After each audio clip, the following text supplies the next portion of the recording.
प्रिय भाइयों और बहनों, मेरे प्यारे भारतवासियों, आज मैं आप सबसे एक ऐसी सच्चाई पर बात करने जा रहा हूं जिसे हम सबने अपनी आंखों से देखा है और अपने जीवन में महसूस किया है। ये सच्चाई है हमारे देश भारत के बदलते स्वरूप की।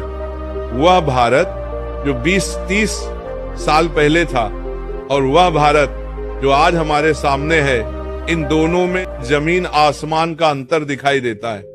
कभी ये देश अपनी सादगी, अपनी संस्कृति, अपने पारिवारिक मूल्यों, अपनी स्वच्छता और अपने आपसी संबंधों के लिए जाना जाता था, लेकिन आज वही भारत आधुनिकता की चकाचौंध में कहीं न कहीं अपनी पहचान खोता जा रहा है। आज से 20-30 साल पहले का भारत याद करो।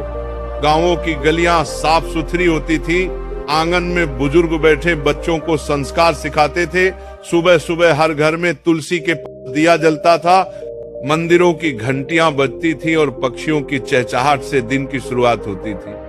मोहल्लों में एक दूसरे का दर्द, अपना दर्द समझा जाता था। घर का बना सादा खाना प्रेम से परोसा जाता था और परिवार का हर सदस्य एक दूसरे के साथ बैठकर भोजन करता था। तब हर रिश्ते में आत्मीयता थी, हर शब्द में अपनापन था, हर चेहरा मुस्कान से भरा होता था। लोग एक दूसरे के सुख दुख में शामिल होते थे। किसी के घर कोई संकट आता तो पूरा मोहल्ला परिवार की तरह साथ खड़ा हो जाता। लेकिन अब जरा नजर डालो आज के भारत पर। आज घर तो बड़े बड़े बन गए हैं, लेकिन रिश्तों में दूरियां आ गई हैं। मोबाइल फोन और सोशल मीडिया ने लोगों को इतना बांध दिया है कि घर में एक ही छत के नीचे बैठकर भी परिवार के सदस्य एक दूसरे से बात नहीं करते। पहले लोग शाम को चौपालों पर बैठकर समाज और धर्म की बातें करते थे। अब वही समय मोबाइल स्क्रीन स्क्रॉल करने में बर्बाद हो रहा है। रिश्तों में अपनापन कम हो गया है, एक दूसरे के प्रति संवेदनशीलता घट गई है। पहले हर घर में मेहमान को भगवान माना जाता था, अब मेहमान आते हैं तो लोग सोचते हैं कि ये बोझ है। पहले भारत में गांवों की नदियां और तालाब स्वच्छ होते थे, लोग इन जल स्रोतों से जीवनदायिनी जल पाते थे, लेकिन आज वही नदियां गंदगी से भर गई हैं। पहले आंगन में झाड़ू लगाना और घर को पवित्र बनाए रखना एक परंपरा थी। आज शहरों में कचरे के ढेर लगते हैं और लोग स्वच्छता की जगह दिखावे पर ज्यादा ध्यान देते हैं। पहले बच्चे बाहर खेलकूद करते थे, मिट्टी में खेलते थे और शरीर मजबूत बनता था, लेकिन आज वही बच्चे मोबाइल और टीवी की दुनिया में कैद हो गए हैं।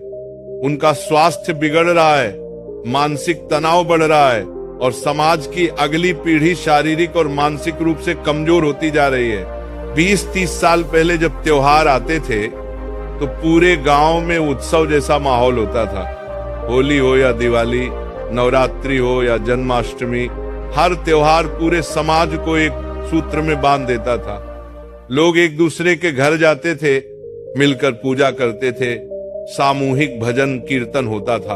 लेकिन आज त्योहार केवल सोशल मीडिया पर फोटो खींचकर डालने का साधन बन गए हैं।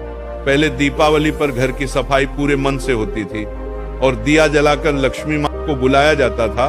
अब बिजली के बल्ब और पटाखों की आवाज में त्योहार की पवित्रता कहीं खो गई है। आज से 30 साल पहले जब कोई बुजुर्ग बोलता था तो लोग ध्यान से सुनते थे, उनके अनुभव को जीवन का मार्गदर्शन मानते थे। लेकिन आज वही बुजुर्ग अकेलेपन का शिकार हैं, उनके शब्दों को अनसुना कर दिया जाता है। पहले शिक्षा केवल किताबों तक सीमित नहीं थी, बल्कि माँ बाप और गुरु बच्चों के जीवन में अच्छे संस्कार भरते थे।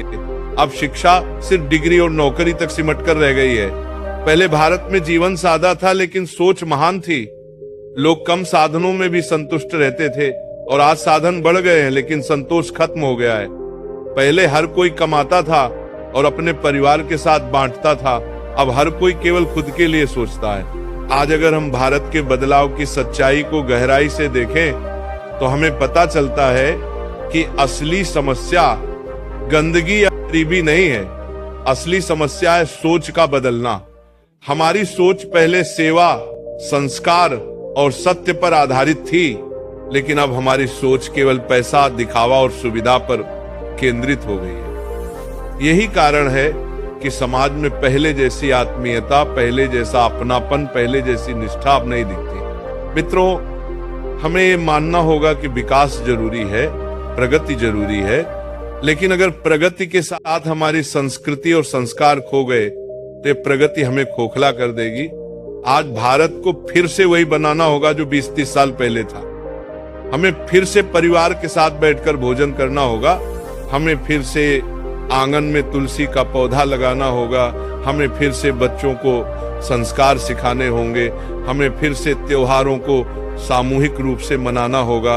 हमें अपने समाज को इस गंदगी से, इस स्वार्थ से और इस दिखावे की दुनिया से बाहर निकालना होगा। भारत की आत्मा उसकी संस्कृति में है और अगर संस्कृति बचानी है तो हमें खुद को बदलना होगा। हमें ये संकल्प लेना होगा कि हम अपनी आने वाली पीढ़ी को केवल मोबाइल और मॉल नहीं देंगे, बल्कि उन्हें संस्कार, चरित्र और स्वच्छ भारत देंगे। मेरे प्यारे भारतवासियों, समय की पुकार है कि हम अपने अतीत से सबक लें और अपने भविष्य को संवारें। अगर हमने ये नहीं किया तो हम विकास तो करेंगे लेकिन खुशियां खो देंगे। इसलिए आओ हम सब मिलकर संकल्प लें कि हम भारत को वही बनाएंगे जो 20-30 साल पहले था। साफ सुथरा, संस्कारी, आत्मीय और सच्चा भारत। यही असली भारत है, यही असली पहचान है।